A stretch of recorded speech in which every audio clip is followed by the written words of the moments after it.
네, 한반도의 중심 충북 제천단양 엄태영 의원입니다. 총선을 앞두고 마지막 정기국회라서 그런지 예산 종합정책질의가 야당의 정쟁과 억지로 점철되는 것 같아서 매우 안타깝게 생각합니다. 지난 5년간 문재인 정부에서 망쳐놓은 나라를 윤석열 정부 1년 4개월 만에 안보, 외교, 특히 경제지표 모두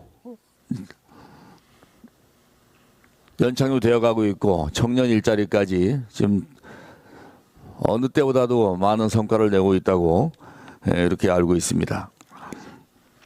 나라의 건강과 정통성을 회복하는 그런데 우리 국무위원 여러분, 우리 총리를 중심으로 해서 열심히 해주고 계신 데 대해서 먼저 격려의 말씀을 드리면서, 총리님, 오전 질의에 위성권 의원께서 질의하셨던 그 후쿠시마 오염 처리수에 관련된 내용을 기억하시죠?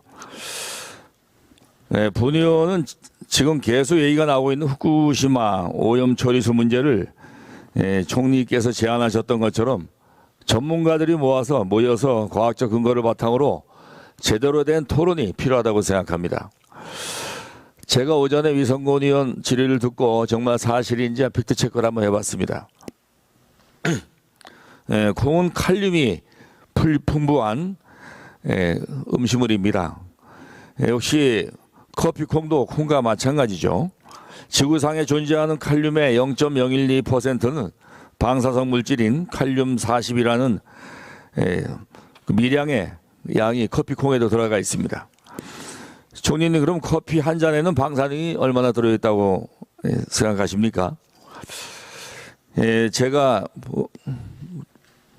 지금 체크해 본 바로는 20g의 커피 가루로 만든 커피 한 잔에 약 14베크렐의 칼슘 40이 들어있습니다. 그 베크렐은 방사성 측정의 국제 단위입니다. 커피 한 잔에서 1초에 14개의 방사성이 나온다는 의미입니다. 우리가 매일 먹는 여러 음식물에 칼륨 40을 포함한 방사성 물질이 미량 들어있습니다. 당연히 우리 몸속에도 항상 들어있죠. 후쿠시마 오염 처리수는 알프스라는 다핵종 제거 설비를 이용해서 대부분 방사성 물질의 기준치 이하로 제거하고, 제거가 어려운 삼중수소는 1500베크렐/리터 농도로 희석해서 바다에 방류하는 것이 현재 발표한 일본 정부의 계획입니다. WHO가 제시한 음용수의 삼중수도 농도 기준치가 1만 베크렐/리터인 것을 감안하면은 건강에 위해를 줄 만큼 높은 농도는 아니라는 그런 합리적인 판단을 할 수가 있습니다. 그럼 이를 많은 사람들이 매일 마시는 커피와 비교해 보면 어떨까요? 저는 전문가가 아니라서 전문가 의견을 오늘 찾아봤습니다. 최성민 카이스트 원자력 양자공학 교수에 의하면 칼륨 40은 섭취했을 때 삼중수소보다 방사성 피포 효과가 340배가 높습니다. 다시 말해서 칼륨 41베크렐을 섭취하는 것은 삼중수소 340베크렐을 섭취하는 것과 동일한 방사선 피폭을 유발한다는 의미입니다. 칼륨 40은 높은 에너지의 베타선 또는 감마선을 방출하는 반면 삼중수소는 매우 낮은 에너지의 베타선을 방출하기 때문입니다. 칼륨 40 방사능 14베크렐을 동일한 방사선 피폭 효과를 유발하는 삼중수소 방사능으로 환산하면은 약 4700베크렐입니다. 즉 후쿠시마 해양 방류 기준치로 희석된 물 1리터에 들어있는 삼중수소 1500베크렐은 커피 한 잔에 들어있는 방사성보다도 3배가 낮은 피폭 효과를 유발한다는 이런 전문가의 설명이고 데이터입니다. 총리님, 이런 근거를 바탕으로 봤을 때 과연 후쿠시마 오염 처리수의 위험한 수준의 방사능이라고 얘기할 수 있을까요? 이런 정확한 과학적인 데이터를 가지고 총리께서도 설명을 더 강력하게 해야 된다고 생각하는데 총리 생각 어떠십니까? 네, 아주 옳으신 말씀이라고 생각합니다. 아침에도 나왔습니다만 그 정부가 국민들한테 설명을 하려고 노력하는 것은 바나나에 삼중수소가 들어있다는 게 아니고 바나나에는 칼륨, 지금 이야기하신 칼륨 40이 들어있는데 이거를 삼중수소로 지금 방금 의원님께서 말씀하신 대로 삼중수소로 만약 그 우리에 대한 그 영향을 전환을 시킨다면은 그것은 그 바나나 하나에 들어있는 정도 수준보다도 낫다 하는 뭔가 삼중수소에 대한 그 과학적인 우리의 그 인체에 미치는 영향을 설명하는 그런 내용이라고 저는 알고 있습니다. 예, 제가 여러 가지 데이터를 이렇게 설명해 드렸습니다만 한마디로 커피 한 잔에 들어있는 방사능보다 3배가 낮은 피표 효과를 가지고 있다. 이게 지금 일본에서 방류 기준으로 발표한 그런 기준치라는 말씀을 드리겠습니다. 아무튼 방사능 자체보다도 방사능에 대한 공포가 더 위험하다. 이런 거에 대해서 다시 한번 우리 민주당 의원들이 야당 의원들이 더 인식을 좀 새롭게 했으면 좋겠습니다. 하여튼 오염 처리수의 해양 방류로 인해서 어민들 다 죽는다고 하는 선동적인 주장은 실제 수산업계에 막대만 피해만 줄 뿐 이제 국민들에게도 별로 설득이 없는 그런 괴담 수준이 아닌가 생각합니다. 여기에 대해서 정부가 과학적인 데이터를 근거해서 제대로 국민들에게 더 홍보를 했으면 좋겠다는 말씀을 드리고요.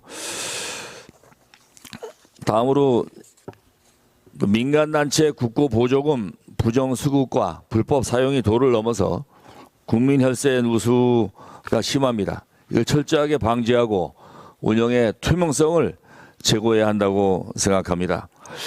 총리님, 국무조정실에서 지난 1월부터 4개월간 실시한 민간단체 국고보조금 사업 감사 결과를 보면은 최근 3년간 1조 1천억 규모의 사업에서 1,865건의 부정비리가 나타났고 우선 확인된 부정 사용 금액만 314억에 이릅니다. 이에 대해서 어떻게 생각하십니까? 네, 국민의 혈세가 부정하게 집행되었다는 사실에 대해서 국민 여러분께 송구스럽다고 이런 문제점이 발생하고 있었음에도 문재인 정부 기간 동안 국고보조금 규모는 2017년도 3조 7,325억에서 2022년도 5조 4,446억으로 매년 꾸준히 증가했습니다. 더 심각한 문제는 그동안 국민 혈세로 만들어진 국고보조금이 줄줄 새고 있음에도 지난 문재인 정부 국무조정실에서는 제대로 된 감사조차 이루어지지 않았습니다. 단 한 번도 이루어지지 않았다는 그런 얘기가 있는데 우리 총리님 확인하셨습니까? 예, 그 부정수급 제보 접수를 하여튼 확대해서 그에 따른 감사가 상시적으로 이루어지도록 하여튼 선순환 시스템을 구축하고 지난 17년부터 6년간 지급된 국고보조금만 약 28조입니다. 부처별로 감사를 진행하긴 했지만은 핵심 기관인 국무조정실에서 그동안 한 번도 이루어지지 않은 감사에 대해서 이번에 좀 제대로 재조사를 한번 했으면 좋겠습니다. 또한 지난 문재인 정부 국무조정실에서 이런 직무유기가 심각한 문제이고 더 나아가서 이런 사실들을 인지하고 있었음에도 묵인했다는 그런 합리적인 의심이 듭니다. 총리님 동의하십니까? 저희가 그 문제에 대해서는 앞으로 그런 일이 없도록 하여튼 철저하게 시스템을 구축하도록 하겠습니다. 하여튼 최근 3년간 국고보조금 규모만 해도 9.9조 원에 달하고 이번 감사에서 적발된 부정사용 금액만 해도 314억입니다. 하여튼 감사 결과 개인 사안별 관련 법령에 따른 처분과 우리 해당 단체의 이의신청 절차를 거쳐서 소명이 명확하지 않을 경우 수사 의뢰를 한다는 방침으로 알고 있습니다. 이의신청과 소명 절차는 한치의 거짓도 없이 명확하게 이루어져야 되고 그 결과에 따른 처분과 보조금 환수 등의 신속하고 발빠른 조치가 이루어져야 된다고 생각합니다. 아무튼 이권 카르텔에 부정하게 집행되지 않았는지 철저한 전수조사를 통해서 명확히 밝혀내야 하고 향후 민간단체 보조금이 투명하게 운영되고 집행될 수 있도록 부정비리 근간 방안을 조속히 마련해야 됩니다. 총리께서 이에 대한 정부의 구체적인 계획이 있으면 말씀해 주십시오. 네, 우선 그 최근에 이런 조사 시 지금 적발된 여기에 대해서는 취소 결정이나 반환 청구 그리고 향후에 정부 보조사업 참여 배제 등 관련 법령상 가능한 모든 조치를 엄정하게 실시해서 보조금이 투명하게 집행되도록 하겠습니다. 네, 알겠습니다. 다음 우리 산자부 이창양 장관님, 그 완벽히 실패한 문재인 정부의 탈원전 정책, 이런 이념적 정책이 아닌 국민을 위한 정책으로 이제 우리 정부가 바뀌었으니까 실현돼야 합니다. 장관님, 지난 문재인 정부의 탈원전 정책에 따른 피해 비용이 얼마 정도 되는지 혹시 알고 계십니까? 예, 조사기관이나 연구자에 따라서 좀 차이가 있습니다만 뭐 수십조 규모로 그렇게 지금 알려져 있습니다. 네, 서울대학교 원자력 정책센터 자료에 따르면은 문재인 정부가 2017년 6월 고리 1호기 연구 정지와 함께 탈원전 선언 이후에 지난해까지 6년간 22조 9천억의 피해가 발생한 데 이어서 2030년까지 24조 5천억이 더 발생할 것이라고 추가로 발생할 것이라고 예상하고 있습니다. 탈원전 정책이 시작된 2017년부터 향후 2030년까지 총 47조 4천억, 매년 연평균 3조 4천억에 달하는 그런 비용이 탈원전의 비용을 우리가 부담하고 있는 셈입니다. 장관님, 문재인 정부의 탈원전 정책 탓에 한국전력이 떠안게 된 추가 손실 비용은 얼마인지 아십니까? 한전의 전력 구매 대금 증가 이 부분도 연구에 따라 차이가 있습니다만 한 수십조 단위인 걸로 그렇게 알려져 있습니다. 현재만 26조 규모의 추가 손실이 또 발생했습니다. 국회 입법조사처 자료에 따르면 탈원전으로 지난 5년 동안 한전이 추가 지급한 전기 구매 비용이 25조 8,800억입니다. 특히 지난해에는 탈원전이 아니었다면 32조 원이 넘는 영업 손실이 40% 수준인 12조 6,834억으로 줄일 수 있었던 것으로 이게 추정이 됩니다. 탈원전이 바뀐 지난해에 이렇게 차이가 났다는 것은 그야말로 탈원전 정책이 얼마나 현실과 안 맞고 우매한 정책이었는가를 수치로 보여주고 있는 것입니다. 더 큰 문제는 앞으로 상당 기간 원전 공백에 따른 비용을 국민이 부담해야 된다는 것입니다. 적자 누적으로 위기에 처한 한전 정상화를 위한 전기요금 인상은 자영업자는 물론이고 기업과 가정에 큰 부담으로 이어질 것입니다. 탈원전으로 인한 한전 적자의 손실과 전기요금 인상을 막고 계속 늘어나는 국민의 부담을 줄이기 위해서라도 원전은 반드시 필요합니다. 환경적인 측면에서 봐도 원전은 이념적 탈원전 정책을 버리는 것만이 윤 정부 들어서 지금 가동되고 있는 원전 가동률이 늘어났고 그에 따라서 온실가스 배출량이 전년 대비 3.5% 줄어든 것으로 나타났습니다. 또한 탈원전 정책을 대응한다고 해서 그동안 태양광 정책이 지난 5년 동안 무한급증을 했는데 2년 전에 대홍수가 났을 때 저희 지역구에서 조사한 결과 태양광 패널로 인한 산사태 원인이 거의 한 70%는 산사태가 태양광의 패널 때문에 일어났다는 결론이 나왔습니다. 온갖 우리나라의 그 아름다운 금수강산이 태양광 패널로 깔리면서 그로 인해서 생태계의 어떤 불안과 산사태와 여러 가지 재해를 유발했다는 것은 이거는 또 추가로 우리가 지적해야 되고 앞으로 개선해야 될 정책이라고 생각합니다. 아무튼 탈원전 정책은 문재인 정부의 이념도 철학도 아닙니다. 제가 지난 3년 동안 산자위에 있으면서 국감을 3번 했습니다마는 딱 하나, 결론은 딱 하나, 그냥 게이트일 따름입니다. 새 정부 들어서 여기에 대해서 지금 조사를 하고 있는 걸로 알고 있는데 철저한 조사와 그에 따른 법적 조치가 이루어져야 될 것이라고 생각합니다.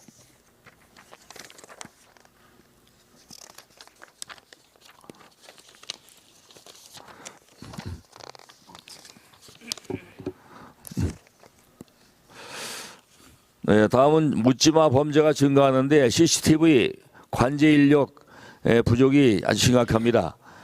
범죄 예방 및 국민 안전 확보를 위해서 인력 충원도 시급한데 우리 이상민 행안부 장관님 최근에 뭐 신림역 칼부림 사건 또 신림동 등산로 성폭행 살인 사건 등 이런 묻지마 흉악 범죄가 전국적으로 계속 발생하고 있습니다.